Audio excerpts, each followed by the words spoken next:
But everyone forgets it's like for every man in combat, there's three behind the lines doing all. Vote for me. I'll give you a tenner. That's our campaign. It would be a bit more honest than what we get. Yeah. Put the case. That's the right. The child is to be furnished with funds. Case that child needs to be furnished with funds as he grows up.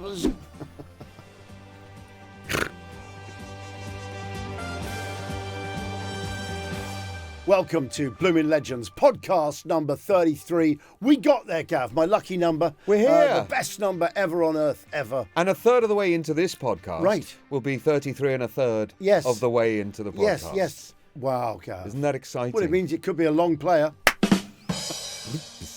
I'm here all weekend. Try to feel. This is Bloomin Legends. I'm Johnny Vaughan. That is Gavin Woods. And for the 33rd time, we bring you a Bloomin Legend.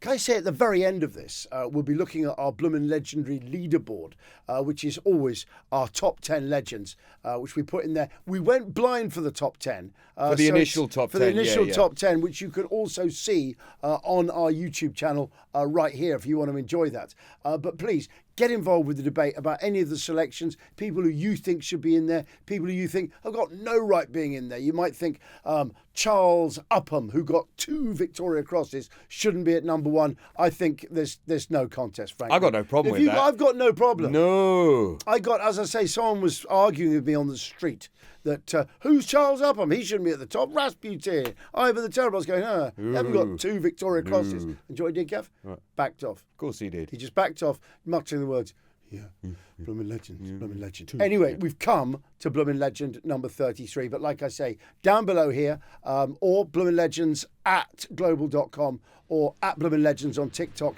and Instagram. Do get involved in any discussions about your own Bloomin Legendary activities and argue the toss over any that are on our leaderboard. Who is this week's Bloomin Legend? Tell us. This week's Bloomin Legend, Johnny, is John Mytton, or John Mad Jack Mytton. This is the second Mad Jack we've had. John Mad Jack. Jack Churchill's nickname was Mad Jack as well. Although John Mad Jack Mytton, Jack Churchill was called mad because he was so brave and crazy in battle. But that is a form of madness, Gav. Absolutely. But, no, Gav, hang on a second. But this one, Johnny, yes, is because he was mad. Yes. Well, Gav, just to say, what you've done there is you think that heroics, he's mad, but heroics can't be mad in that way. Jack Churchill's mad. He's mad. He used a bow and arrow in the Second World War. Of course he's mad. Because he's absolutely insane. Absolutely. He took it on a landing craft. But it's the kind of madness you want on your side. No, not necessarily. Whereas this guy, you might not want him on your side. I wouldn't want a guy like that on my side. Wouldn't you? Because always volunteering for shit. Leading you into death. Come on, chance we can do it. Oh, Christ. It's not a game of cricket. No, I'd rather be... Do you know what I'd like to... If I was in a war, I'd be cautious Jack Churchill. You'd like to serve under him. No, one of those guys that bravely picks up survivors in those super fast RAF boats. Oh yes, quite good. Yes, you just go there afterwards. Definitely, yeah. Couldn't find him. We looked everywhere. Great gig. Really good gig. Torpedo boats as well. Too small, really manoeuvrable. Yeah. There's nothing big can get you. Submarine, nothing can get you. You're too fast. They go too fast. 50 knots. Yeah, you could see those torpedoes coming at like Plus, 12 knots. Every 20 minutes you got to go back and refill up with diesel because they just burnt through so much. Got to get out of here. Got to get out of here. Otherwise they're going to run out of diesel. Also, much more fun. You can really burn it in those boots. Great they fun. Were fast. Great fun. I bet you got really good rations and stuff. Nip over to France. Occupied places, quickly nick in, and get some food. The closest thing to a fighter pilot you could be in the Navy. Yes, as well, wasn't it? Apart from a Navy pilot. But but I mean the boat version of a fighter jet. A really cushy torpedo boat, but not defending the coast. Oh, what a gig! Well, someone's got to do it. Or maybe just off the coast of Malta. Yeah, in the nice weather. Also faking things up. Strafing your own deck occasionally. Stuff like with the Browning, shooting laugh. Your own. No, but provided you had a good crew of mates that managed to get it, and you had a captain who goes, "He's the only man I want manning the gun in my one." And they all call him turns out he's a really good friend of yours. Who's also another drunk. You're at school together. He's spent the whole war below decks playing cards. Hove to in quite a peaceful dock somewhere like in Belgium where there's like loads of good food and wines. You just row ashore, pick up loads of ham and cheese. and off you go in your speedboat without any danger of the Germans catching. It's amazing, isn't it? The Second World War, all wars, I suppose, but the Second World War, the difference between a very enjoyable war versus the worst the war could have been for you. Yeah, no, some people. The range of misery compared to the two. Gav, it's a great way, incidentally, of getting sleep, is to think of really cushy ways to have spent the war. No, I do it all the time because you've got a really error trap. Right. And I think... You've got to check for quite a cowardly pitfalls. crew in a small submarine. Right, because there's no real...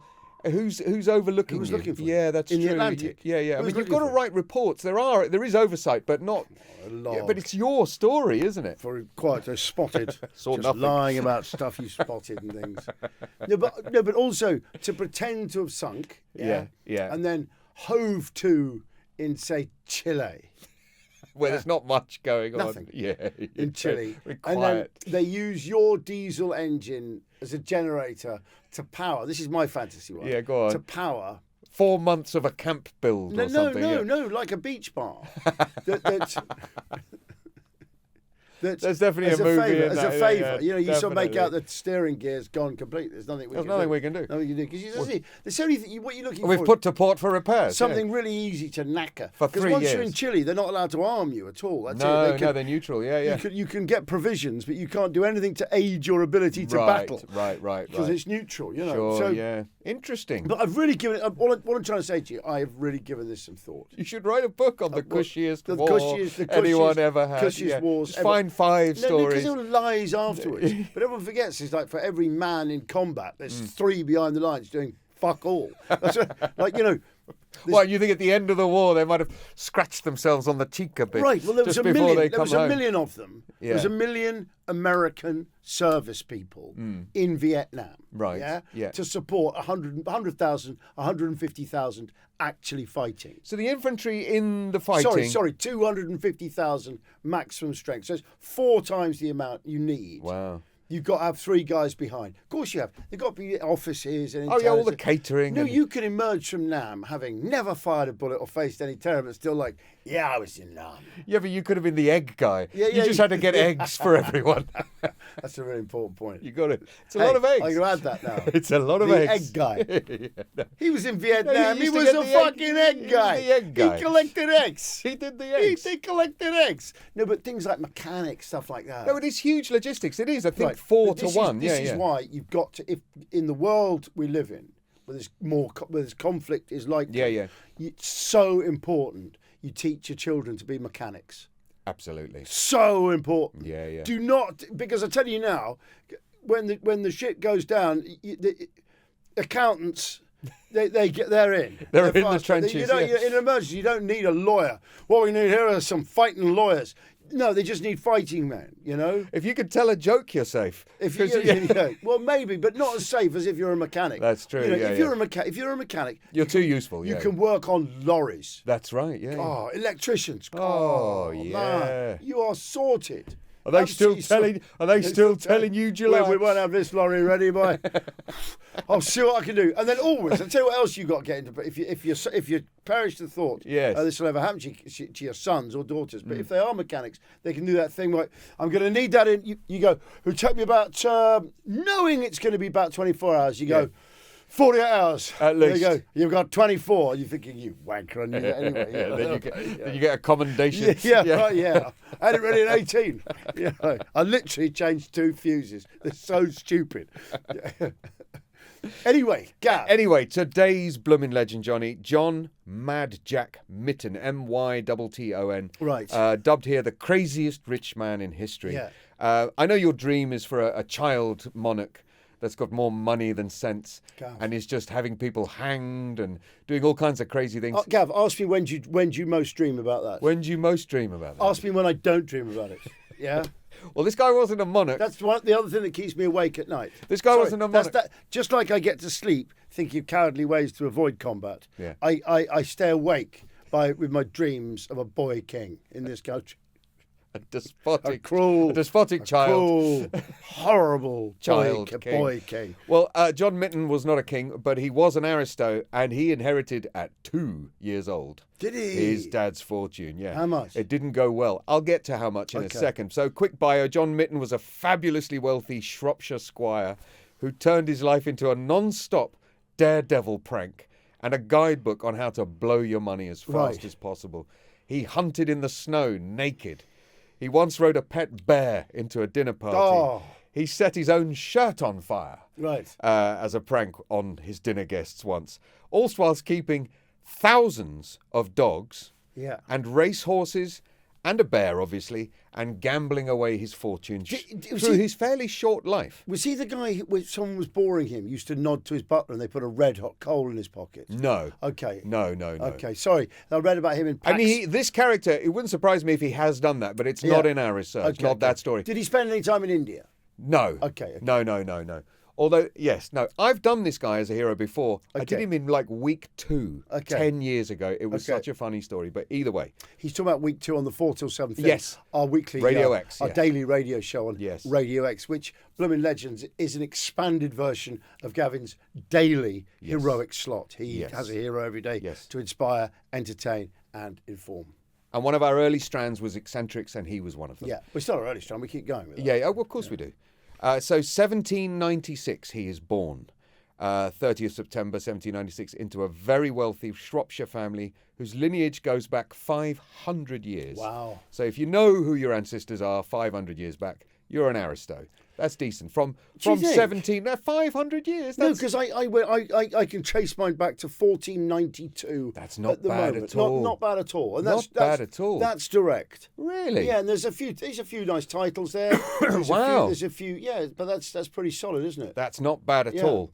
His father passed away aged 30, whilst John was 2 years old, and his death left him the family seat of Holston Hall in Whittingham, worth more than £60,000 at the time, which is about 8 million. I think you're today. saying now. Yeah. Now it's worth about 60,000. That's a ruin. It's still there today. It's got one cottage it's on a the bungalow. Land. Yeah.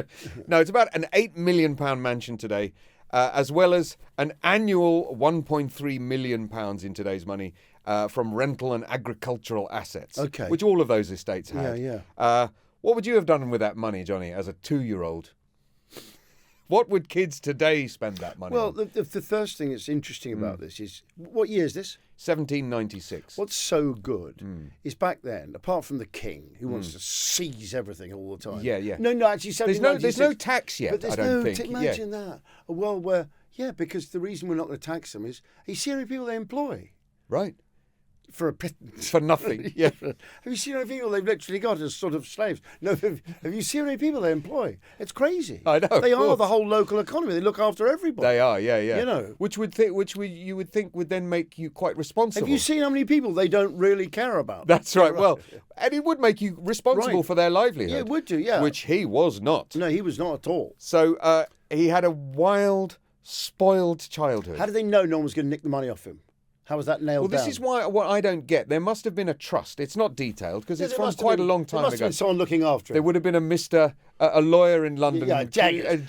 I put the case. That's right. The child is to be furnished with funds. That child needs to be furnished with funds as he grows up as sufficient funds. His childhood is quite telling. Yeah. So there's obviously some trust arranging for everything to be paid for because he goes to Westminster School, but he gets expelled a year later for fighting a teacher. Wow.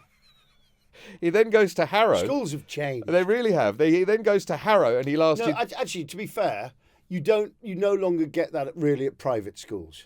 What do you mean? Fighting teachers. No, but it's a much older tradition. No, I think it's switched, but I bet back in the day, there's no way you'd have got that at any sort of public school, at any state schools. No. There were state schools, but no, you might as well try and assault a policeman or something. It's literally assault someone who's armed. Exactly. Teachers were armed back then. Cavalry officer. Yeah. Chains and leather straps.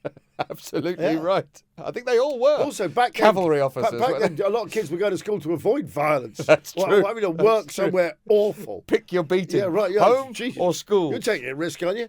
Yeah. So he gets kicked out of Westminster. He goes to Harrow. He lasted 3 days. Right. Before being expelled from Harrow. Well, Churchill was expelled from Harrow. Was he? Right? I don't know if he was, actually, no, but he didn't do very well, though. Well, he had this obsession with practical jokes. He was obviously a cruel little boy. Yeah. And it kept him out of schools. He was eventually home tutored by a series of private tutors who were constantly being renewed because he kept tormenting them with his practical jokes. This is his first Bloomin Legend moment. His first tutor quit after John Mytton snuck a horse into his bedroom. Wow. While he was sleeping. A horse? As a practical joke. That'd be all right, though. Well, a live horse this is, not a dead horse. That'd be okay. Do you think? Quite warm you and wake nice. up and there's a horse in your room. Yeah. No, but the thing is, horses have got those sort of bristles at the end of their nose. They have. And that they'd nuzzle you, definitely. Definitely. If you're asleep there, they'd be inquisitive. They Horses would. are quite inquisitive, like cows.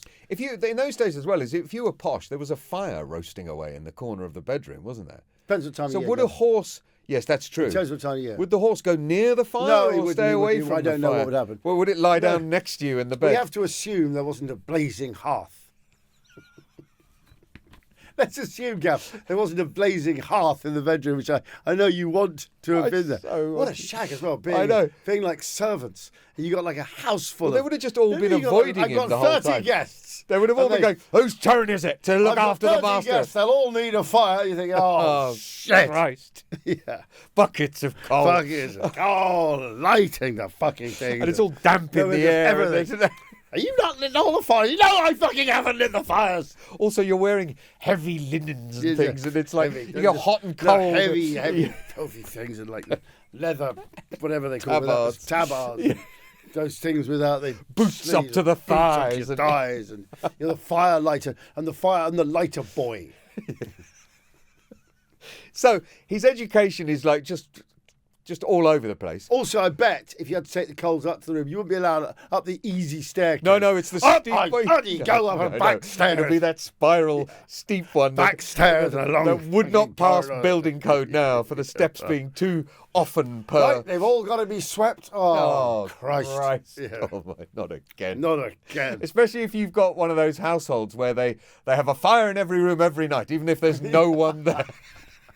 He likes a fire in every room. 30 bedrooms. And candles. No, there's no one staying. The candle people. There'll be no one there for a month. But make sure the fires are all running. No, he's going to the country, but he insists that the fires shall never go out on my watch. Dussington Manor. I bet you there was some like that. So despite his, zero education, he somehow bullies his way into Trinity College in Cambridge. Yeah. And as you might expect from it's the same today. It didn't end in a degree. Yeah. He arrived at the campus with 2,000 bottles of port. Did he?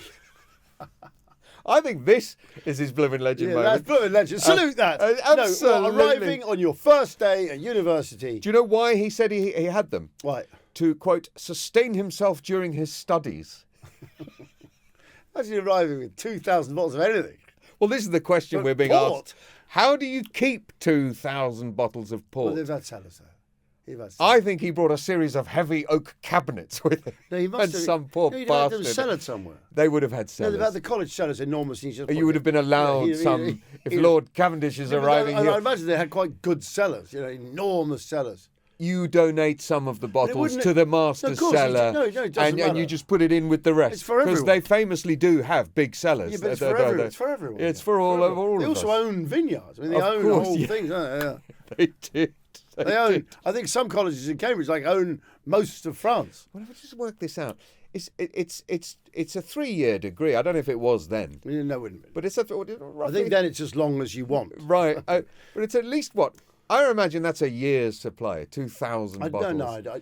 Maybe 2 years. He wouldn't just drink it alone. So that's 3 bottles a day. No, you can't just have it alone. It'd been for everyone. It'd been his sport. Because he'd have heard it was dodgy port there. That's true, yeah. Fobbed off. Basically, he's never going to run out, okay, even though others will drink. I'm pretty like the listener. I really want you to get on with it. It's such a great story. To stop interrupting. So we're now into... he doesn't get his degree. He moves on. He goes... Wait a second, he failed to get a degree. Yeah, of course he did. He wasn't going to study. He's the most spoilt person on earth. He had the port to help his studies. To sustain himself. Yeah. To keep me going. Yeah, through my studies. He's drinking every day, all day. Yeah, all day. In 1812... Well, no, he's probably... No, the port is to end the night. No, but when you hear how his life goes, Okay, go on he's then. drinking all day, every day. Okay. I know, but he's not drinking port. Port's how he ends the night. I guess. He just wants... Because there's no off Oh, yes, it would have been ale during the day. He just wants to make sure he's got... No, it'd been fine wine, Gav. Yeah. Ale, that's for peasants. They used to go to the taverns. No, even the posh even then it was boys. for whiskey. They went to the taverns. They had whiskey and wine. They wouldn't bother with beer. So between 1812 and 1816, he joins the military. At 16, he enrolls in the army. He buys himself... What years? 1812. Right. He's 16 years old. He buys himself an officer's commission in the 7th Hussars, a cavalry regiment. Yes. But he buys himself in. He doesn't work for his position. He serves. They're mounted. Yeah, I'd argue they're right. not cavalry. And but a lot of them it's because they want to bring their horse, isn't it? He serves briefly in France, but resigns within a year after drinking and gambling his way through the entire 12 months in France. Wow. In 18... It's amazing because the Napoleonic Wars are on. Really are. You got Waterloo, 1815, 1812, as you know, the overture. You know, that's where he's defeated over there. Well, John, as you spoke earlier today at the beginning of this podcast, there are men who find cushy little settings during any war. Yeah. I suspect he found himself a lovely little village. So very difficult to... I mean, it's all on honour then. If you've bought your way into the army, you can say, well, I'm not buying my way into that little bit of suicide. No, we'll go and deal with this stuff here. We'll maintain this bridge near the vineyard. Yeah, right. Absolutely. So... He, in 1819 and 1820, this is the height of his maddest antics. Right, okay. His life as a squire was wild and took many turns. So he's left the army now? Yes, he's back in England. He returns to his country seat in 1819 so he can prepare to receive his full inheritance at 21. So he's obviously on an allowance till then. Maybe it was stipulated. It must have been, yeah. But let's get on. What did he do? His first move is to run for Parliament for Shrewsbury. And following his family tradition, all his predecessors had run and served in that area. He wins a landslide victory. It would have been presumably it would be a rotten borough, right? Well, as rotten as you can get, because the way he won is he paid everyone to vote for him. Yeah, but I don't think you needed votes back then. Remember, hardly anyone voted for a start. You haven't got the first... It was just the alderman... You haven't got the first Reform Act of 1832 to start to bring a bit of suffrage. No, it was 1820s. So he's got none of that. And then constituency, well, it was just land. Right. So there were people, but you had to have money. There was a financial... Yes. You know, there wasn't... You had to own land, basically. Land, even if it was just... No, that was it. Yeah. I mean, the old Sarum is the ultimate rotten borough because no one lived on it yet. It sent two people into Parliament. Yeah. Because it had once been quite a settlement. Right. Well, it says he bribed the entire town, effectively. Right, okay. He won so convincingly because he offered to pay everyone £10 to vote for him. Everyone who could vote, I guess. He spent £10,000. Vote for me, I'll give you a tenner. No one's tried that yet, have they? That's nearly £1 million in today's value. He spent £10,000. Yeah, I'm just saying. Why can't they just do that today? Just give us £100 each. Yeah, but look. My point is this, Gav. At the moment, they spend phenomenal amounts on advertising, right? Yes, millions. 50,000 people is in a constituency. Yes. You work out what you need for a majority. Generally, I mean... £100 each is what, 5 million? That's... No. A tenner each. What's a tenner. Vote for me, I'll give you a tenner. Yeah, that's £500,000. 50,000 people. Yeah. £500,000. Vote for me, I'll give you a tenner. I've probably got the maths wrong. But it is. It's 500,000. Gav, you've only got to add a fucking zero. I know, well, I'm just in case. No, but yeah, that's amazing. Vote for me. If you're giving them £100, that's 5 million, but he's not. Yeah. We're saying, vote for me, I'll give you a tenner. That's our campaign. It would be a bit more honest than what we get, which is, I'm going to do all this and then they don't. It'd be awesome. It'd be awesome. After winning, you wouldn't need to spend that much. No, because you got, you think about it. You only need the majority. Yeah, you only need. Most people get what piffling amounts like, 18,000 will get you in some of them. Yes. It's so divided. That's it. 20 grand. So you're looking at 200,000. You're in Parliament. Beautiful. And then you can just make hay. Can't you? You can do everything you like. Anyway, it turns out he was fairly work shy because.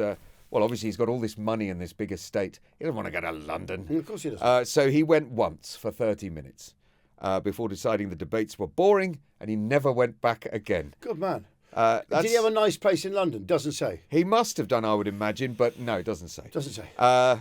So I was thinking, can you get away with it? You can't get away with that now, but the Times, the newspapers did exist in those days. The Times originated in London in 1785. This is, 1820. So, but there's no internet. No one's going to talk about it in those days. No one even knows what these MPs look like, do they? The press were quite powerful then. You had a real network of local because they were the papers. only, So it was quite powerful. Plus, people used to, one guy would get a paper and really talk about it. That's right. You can own the conversation. It was a real craze when it happened. I bet it was. When papers happened, people used to go to the library to read the paper. Yes. Oh, people got really busy suddenly. They really did. Even my own grandparents' generation, we had a real thing about the papers. When Nelson lost the Battle of Tenerife, the only battle he lost, where he lost his arm, went downstairs, arm hacked off, came back half an hour later, the battle was lost. Right. But at the time, Walpole, I think, was... Prime Minister? No, Minister of War, I think. Okay. Although people do see him as the first Prime Minister, but I think he was Minister of War at that time. Right. There were riots in London. For what? Because they felt they must have let Nelson down. There's no way he could lose. Would not have lost. He must have had... He didn't have the support he should have had. So... They'd read that in the papers. And that was fact so they knew about battles and things happening. Wow, yeah. They went mad. They fully kicked off. They did, and that was, 1780s. Right. So, yeah. Fascinating. After his short stint in politics, 30 minutes, he returned home and just invested in his passions. Right. Hunting. He would often lead hunts around his grounds, fox hunts. Even in the deepest winter months, he would hunt. Even in the snow. Even when snow and ice hibernating foxes. That's the port, I think, for me. Yeah. I suspect now he's pretty merry most of the time. I've got to tell you, at the moment, I like this guy. Absolutely. Yeah. So, famously, he once showed up at a fox hunt naked. Bloomin Legend. This is his next Bloomin Legend. Bloomin Legendary moment. This is his next Bloomin Legendary moment. He showed up to a fox hunt naked on a horse, just to shock everyone. The hunt took place. My hunt, I'll do what I like. In the snow, he shows up on horseback naked. I was going to say the balls on him, but... I know. He was so committed to the chase, he jumps off his horse naked during this one particular hunt and runs across a frozen river to try and corner the fox. Wait a second. Let's rewind here. Okay. He's naked. Yeah. He's on a fox hunt in the snow. Right. There's a frozen river. Yes. And he says... Sod this, yes. Jumps off his horse naked and yeah. runs across an icy river to try and corner the fox on foot. Yes. I don't know what he's going to do. I tell you, he's got the attitude of. Yes. The dad in in podcast 32 at the very end, we talk about a Bloomin Legend from New Zealand. Yes. It's I'll take care of this mindset. I'll take care of this. And this guy's roof was blowing off. Yeah. One of our listeners' dad's roofs was blowing off in a typhoon. And he just simply stripped down to his pants and his vest and his boots. Pulled on a pair of wellies and fixed his roof in a cyclone. That's the spirit. But this guy's naked, presumably he had boots on. Yeah, I would imagine he had so boots naked, on. just with boots. You can't ride without boots. But he's riding naked. He's such was that their word? Was that their word then for someone who wasn't wearing a pink coat or a no jacket? Yeah, right. That's what it's called. Yes. In that yes. That red is called pink, isn't it? Yes, coat. it is. Yeah. Hunting pinks. So obviously, as we know from before, he loved animals. Yeah. Or rather, he liked having a lot of animals around. He used them to just blow his fortune. He kept an entire menagerie of exotic animals at his estate. That's so eccentric. Including 2,000 dogs, 20 racehorses. 2,000 dogs? 20 racehorses. Why 2,000 dogs? Did he fight them? Was he into that? Was he into the You're fancy? asking me why he had 2,000 dogs? Yeah. Because he lured the dogs. No, but did he fight them? Were they fighting dogs? I wonder. I mean, I would assume they're hunting hounds. Well, either way, he also had a fully grown bear called Nell. Yeah. Imagine being the sort of groundsman of this estate. Yeah. And you got 2,000 hounds. You've got a bear. Yeah. You've got 20 racehorses. Yeah. Imagine if a fence goes down. Yeah, right. And you'd imagine the chaos. Can you imagine trying to control all of this? I know. If there's a disturbance, just amazing. I mean, I used to leave my first bulldog at kennels. Yes. And he must have had about 100 dogs in there. But the noise. Oh, it's crazy. Whenever you used to drive up there just to drop your dog off, hoping it's their owner, aren't they? Yeah, of course. It's like a jail. It's like dog jail, and they're hoping they're going to be set for... A dog noise, boarding school. The noise. You can hear it from Guildford. Right, we're about to hit another Bloomin Legend go on, moment go on. here. His bear was his favourite of his pets. He loved showing it off on several occasions while He hosting loaded bears. while hosting dinner parties. He would get the bear involved. Of course he would. His first occasion. Do we know what sort of bear it was? No, I'm presuming it was a brown bear. Yeah. European. It would have been a brown bear. Okay. The first occasion he was noted, he tried to ride Nell the bear into the dining hall when his guests were all waiting. Fantastic. He decided that it was a good bit of fun. And then that's the way he put it. And then he attempted to train the bear to sit at the table and drink ale with the guests. Fantastic. Now, the thing is, are you staying at that table if there's a bear next to you? Yes, no, everyone looks really out. I bet everyone had a real laugh. Think about it. There's no entertainment. The's no telly. Yeah, but And I'm getting the fuck out of there. If there's a bear. No, you're in the arse end of. Actually, you're also with a host who probably, if the bear suddenly decided he didn't like you, he'd probably think it was quite entertaining. Of course he would. he's just eating his face off. It was once said of him that he liked accidents. Yes. So this guy's the loosest cannon on earth. Right. You know, I'm not sitting next to a bear. No, I take it. Even if there's a roast cow in front of the bear. Probably very well nourished, but also That's true. Also, Yeah, you think about it. Yeah, you are in Shropshire. You're dealing with the most. They haven't even got bingo yet, have they? Gav, it'd have been. It's back and beyond. You're dealing with a tiny little set. Yes. Who live Same faces. Same weekend after weekend. Yeah, right. Yeah, because someone coming up from London, that's like a month's horse ride or exactly. something. Yeah, it's not happening, is it? It's We're not a long happening. way from the railways. Yes. There's no cars. There's nothing. It's a carriage on not really a road. No. Yeah. It's weeks. Also, and Shropshire weeks. is miles. It's miles. It's miles away. It's Wales. It is. It's effectively Wrexham. It is Wales. Might as well go to fucking Wrexham. Go on. Bloomin Legend, though. He invited. That is Bloomin. He rode a bear into dinner. Bear. How eccentric do you? What do you want from us? Yeah. Exactly. How eccentric do you want something?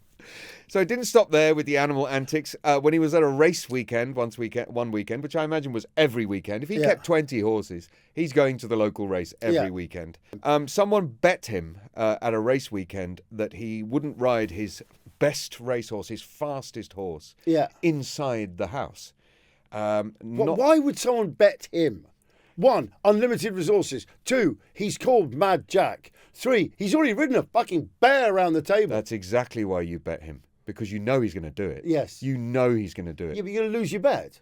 I know, but you do it for 5 guineas. You just want him to do it, don't you? Oh, I love that you switched to guineas. Well, it's horses and olden days. Go on. So he did. He rode his racehorse into a hotel dining room. Oh, into a hotel, okay, not his own house. Up the stairs. Right. He goes up the stairs and then jumped it over the banister onto the dining table. Really? Yeah. I think that's another Bloomin Legend moment as well. What other dining table? Ha ha! And everyone else is thinking, oh, Christ, Mytton's here again. Who bet him he would do that? The guy who... I thought he wouldn't do it. Like hell. No, they were all chortling. They all chucked a guinea in each to make the bet, didn't they? Yeah. Make him ride his horse into the hotel. Else. They were all drinking, aren't but they? I just said there's a lot of dangers of horses, because horses can't go downstairs, can they? No, they can't. And once a horse breaks its leg, that's it. Even now, that's it, yeah. Do you know why? Because they can't ever, even if you put a splint or whatever, they can't ever support their weight, can they? You can't make it not try and get on its feet. Yeah, they did it with a racehorse called Mill Reef as the only one they saved, just because they wanted it to breed. Right. So, but they kept. But it didn't race again. No, but they kept him. They put it in plaster and then hung him. They just kept him suspended. Yes, they must have for like a year. That must have been the weirdest life. And sort of sedated. It must have, because otherwise it would have started thrashing around. Yeah. Wow. Yeah, as soon as he broke the leg, you just... Terrifying. Imagine a man imagine a drunken aristocrat on a horse. On your dining table. Yes, yeah. I mean, I would have been pretty pissed off. He leapt I'm over surprised the there wasn't a man... landed on a table. I'm surprised there wasn't a gentleman at the table going, look here, sir, what are you doing, sir? What happened next? So, another one of his pranks took place in his horse and carriage. Right. This is my favourite of his antics. Bloomin Legend moment. Definitely. Bloomin Legend moment coming up. He's travelling at speed in his carriage. Right. With a guest on his estate, where he turns to ask the other squire he's travelling with, have you ever been upset in a carriage? inquired Mad Jack. To which the squire says, no. Mytton responds, what? A damn slow fellow you must have been all your life. And he immediately runs the wheel. He's driving the carriage. Yeah. He runs the wheel into a high bank to upset the carriage. Yeah. You never been upset in a carriage. He flips the carriage and he throws them both out. No, I know. And he's laughing. I once met a similar aristo lunatic. There are people like that. No, he's an aristo lunatic who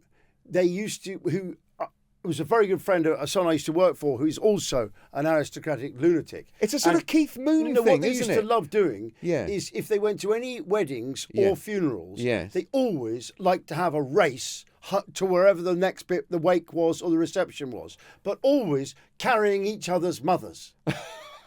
I'll give you a lift. He's gone already. You're kidding. No, and he once this guy, his name's Charlie. Yeah. He became chief of police in the Dominican Republic. Funny enough, Wow. He was assassinated in a helicopter. Good God! But he rode this car. My other mate, also called Charlie, was behind when he saw his own mum grip the seatbelt like this because he put it up a bank and rolled the car over.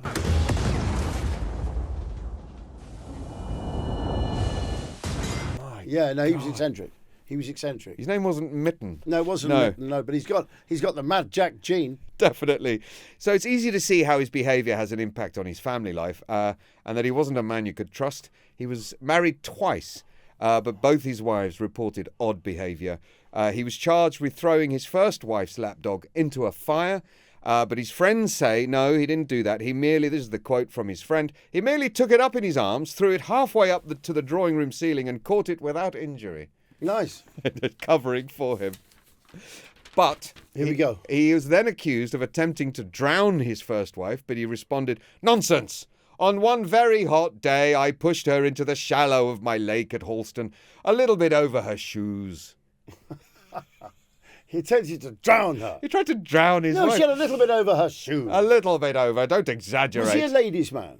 Well, he got married twice, but he's such a loose cannon. He's more interested in crashing his carriage, isn't he? Whoring was probably easier, isn't it? It sounds like if he's into, generally, it's a sort of trifecta, isn't it? I think, Gambling. Yeah. I'd be amazed if he hadn't. So wagering, wine, and women. That's the... And maybe a little string of illegitimate children around the estate as well, yeah. Around the house, he was apparently a nightmare to be nearby. Right. I'm sure all his servants were just like, where is he now? Yes. Just stay away. Yeah. At one point, he had hiccups after a large meal. He couldn't figure out how to stop them. Some people say standing on your head or holding your breath. Others suggest a jump scare. His solution was to set his shirt on fire. Imagine if you just offered that as a solution. I've had enough of this. No, but if you offer that as a solution to people who've got hiccups, and everyone's sort of going, apparently if you gulp 9 times, drink a glass of water the wrong way up, someone just goes, whoosh. No, don't worry. Just Mad Jack bit of used to brandy just set and fire to your shirt. fire. They'll sort it out. It didn't. I don't know if it cured his hiccups, but right. yeah. Anyway, 1831. We're heading towards the end of his life. He didn't live very long. Right.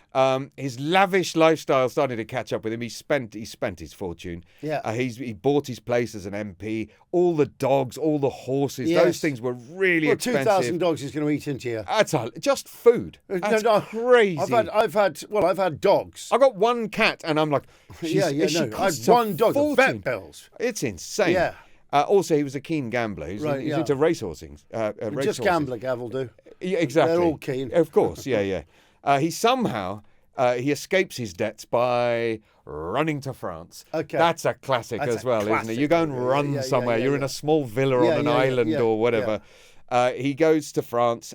Being the chatty showman he is, he manages to continue to live recklessly, just taking on further debt in France. Right, okay. Basically. In 1834, he returns to England and he's arrested immediately for debt, because that's the one thing you can't do as an aristocrat. Yes. Is owe money, isn't it? No, because now you could shoot a servant. That threatens the fabric of society. You could cheat on your wife. You can shoot as many servants as you like. You could do anything. But debt. Owe someone money. Yeah. Prison. Yeah. Absolutely. Well, you've got to remember at the turn of that century, there was 204 crimes in Britain you could be hanged for. 204? 204, yeah. Stealing sheep, hanged. Everything you were hanged for. Everything hanged. There was prison was just for debtors. Right, so because you might still get your money somehow. Yeah. Transportation, hanging, hanged, or debtor's or prison. debtor's prison. And yeah, why it's probably called debtor's prison. that's all It prisons. sort of was. That's all prisons were for. Because then you've got a chance of getting some of the money, maybe. Because he's still alive. Right. Yeah. Wow. Never thought of that. That's amazing. He gets sent to the King's Bench prison in London. By this point, his health is ruined by alcohol and the party lifestyle. He is described as the, quote, young old man in jail. He dies at 37 years old of alcohol withdrawal. He's still insisting on wearing his hunting boots in bed while he was in the prison. Wow. When he died, he was wearing his hunting very sad. pants. I know, but there you go, Johnny. Mad Jack Mytton, Bloomin Legend. So, Gav, as you can see, as if by magic, the Bloomin Legendary leaderboard has appeared. What do you think? My first instinct was. My instinct first was no. John Mad Jack Mytton doesn't go on because he wasn't really of much use to anyone, was he? But then I'm thinking we don't have any real eccentrics on the board yet. We don't. We've sort of got some eccentricity in there, but John Mad Jack Mytton was just a true eccentric. Yes. His story is one of the more entertaining ones we've read. Right. And I feel like we should have one of these characters on there. If we're going to have an eccentric, as you said, you did him week 2 of the 4 till 7 yes. thing, or Hero 2. I just feel... There are others, but if we are going to have... Look, he's a guy who rode a bear round a table. He rode his bear into dinner. He rode his bear into dinner. He rode a horse into a hotel and landed it on the dining room Jumped table. it onto a dining table. First day at university, he turned up with 2,000 bottles of port. Yeah? Yes. Died horribly in debt, went into the army, managed to avoid the Napoleonic Wars. 100%, yeah. I'm going to put him in. I'll tell you where I'm going to put him in, right? Go on. I'm going to put him in here. Here. Yes. No. I'm going to put him in here. Yes. Look, that's Heady's gone. Okay. Because you always have to move down number 10. Put him above Reg. Yeah, which is a shame. It is shame. If I had it again, I'd keep Heady and Reg would go, but we've got to always move and we've got the 2 Mad Jacks, one above each other. Jacks, yeah, I like that. And that seems pretty fair. Yeah. So there's our top 10. Upham, Rasputin, Boudica, Ivan the Terrible, Sir Christopher Lee, Vlad the Impaler, Josephine Baker, Jack Churchill, John Mytton, Reg Spears. I mean, that's about right, isn't it? I think it's about right. I mean, sorry, Heady, but there you go. That's right.